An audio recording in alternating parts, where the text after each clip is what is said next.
Right between the eyes. My ult's ready. One enemy remains. Hey, what's up guys? Silky Crisp here, and I just wanted to update you guys on my Valorant grind and share some thoughts over the past couple months. I wanted to cover a few things. So talk about how I hit Diamond with Phoenix, how I started playing on a second account, what the experience was like playing on the second account, playing with 2, 3, and 5 stack with friends, and how that experience, and then how the lobbies feel differently in gold, plat, diamond, and against some ascendant players, like what I've noticed is different in these lobbies, and then my plan going forward to chunk this big monstrosity of trying to hit Immortal top 1% down into smaller challenges. Let's get into it. Okay, so first things first, I hit Diamond with Phoenix mostly, basically one-tricking Phoenix with around 110 hours in competitive, around 200 hours total in Valorant. That other 100 hours was spent mostly in deathmatch and then some unrated swift play, things like that. After that, I started playing on a second account just because I wanted to experiment with different agents and maybe switch from Phoenix. I felt like I was good with Phoenix with using his flashes because I could kind of get a sense for where the enemies were and where a good place would be to use his flashes and take advantage of it. But when it came to like his wall and when to push in versus when to back out and kind of like map awareness and things like that, I felt like I was lacking in the game sense department. So I made a decision to play on a second account, mostly smokes controllers, and try to learn that part of the game, and then also just play around with different champions to figure out maybe there's some other agent that I like better. And sorry if I call it agents or champions or operators or characters. I play a lot of different FPS games, so it's hard to keep them straight with what they call the characters. Anyways. All right, so on this second account, I was just experimenting with different agents, trying to expand my knowledge of the game, to improve my game sense. I really wanted to learn how to play smokes in case I needed to play smokes on my main account again. And so I played a lot of Omen and Brimstone, but I really settled mostly on Gekko. For some reason, Gekko, I just like his kit. He's not the best agent in the world, but his abilities are easy to use and they're obvious when you should use them. And so I felt like I could focus on some of the more bigger strategic decisions while playing Gekko because I didn't have to micromanage his abilities so much.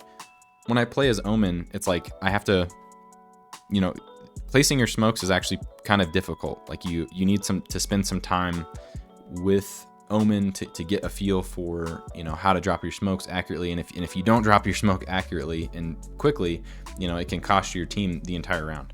So I do think that Omen is a character that I want to truly master and get better at because he just feels like he's one of the most adaptable characters in the game.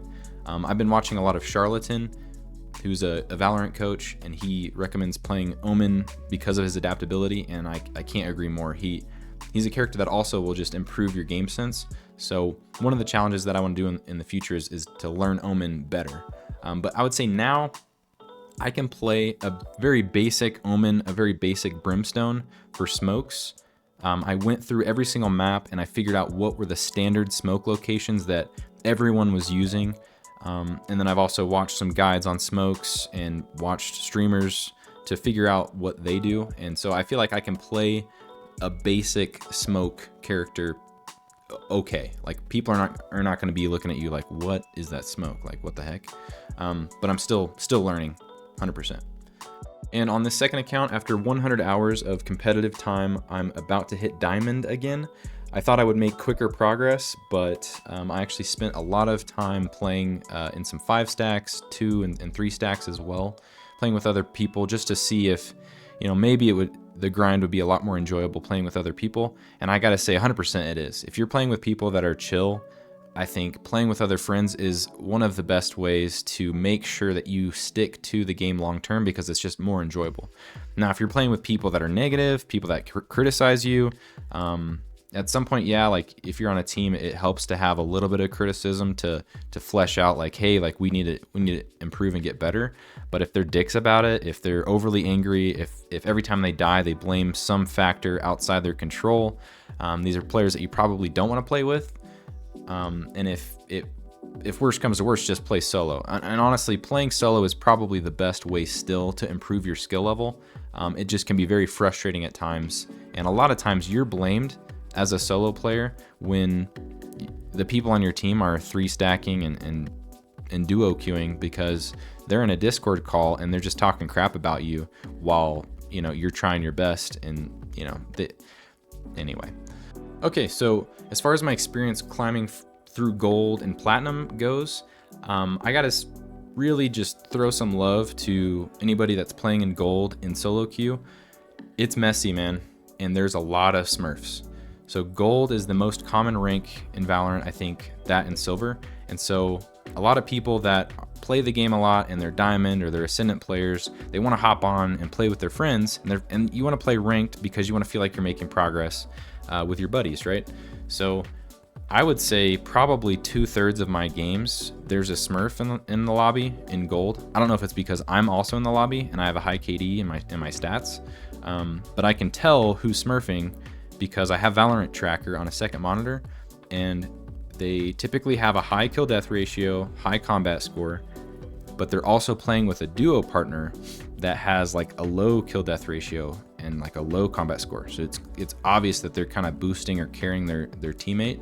And something that I don't really understand is why these players insist on playing Reyna and Jett to just out frag everybody and try to hard carry their friends. I tried to play characters that I'd never played before, you know, and tried to focus on utility and using abilities and focus on the game sense side of the game rather than like pushing my mechanics. When I played Reyna, I had like a 2 KD in gold, and if I played Jett, you know, same thing. I just would kind of poop on people. But I digress. I don't want to get into Smurfs. Maybe I'll cover an entirely separate topic. I just will say this: in gold, the game feels messy and there's a lot of Smurfs, but ultimately you can climb out of gold as long as you maintain at least a 50% win rate and you play enough games. Because for every 100 games that you play where the Smurfs are on the enemy squad, you're gonna play 100 games where the Smurfs are on your squad, right? So over the long haul, you just need to play enough games. Just like poker, on any given hand, you might lose to somebody who's worse than you just because they get lucky, right?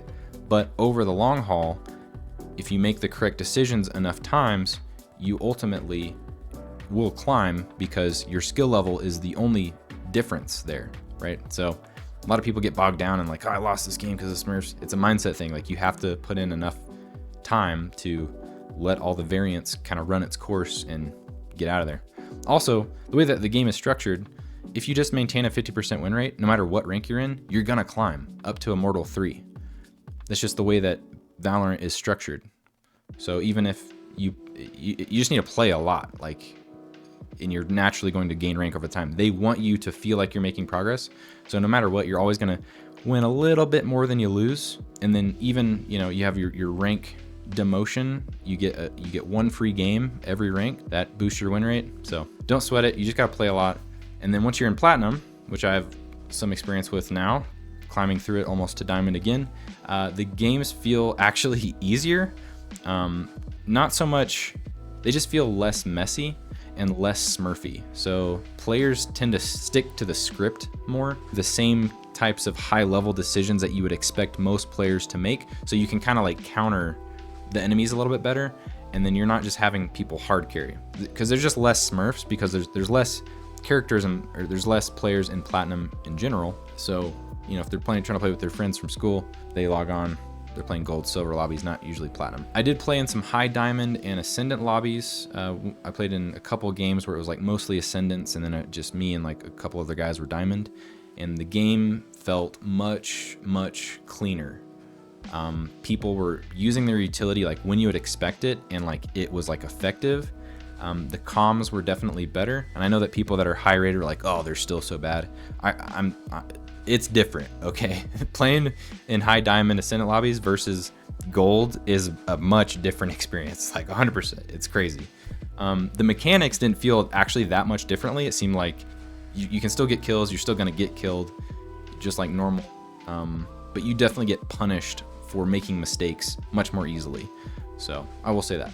So that's all I'll cover. That was 5 minutes of ranting about Smurfs, but that was my experience climbing through gold and platinum twice now, you know, with 200 hours of time in competitive. So if you guys are struggling right now, just take heart. Know that if you just stick with it, you will climb. It's inevitable. Okay, so I am 200 hours roughly into competitive and around 400 hours total playing Valorant if you include deathmatch and swift play and unrated. I've also watched probably 1 hour to 2 hours every single night before bed, watching streams and videos. It's just the way that I relax before bed. So I've put in, I don't know, I'm not sure how many hours into watching, but I've watched a lot. Like I've watched a lot of Woohoojin as well. His Boomer to Diamond series, I watched every single minute of that. I've watched a lot.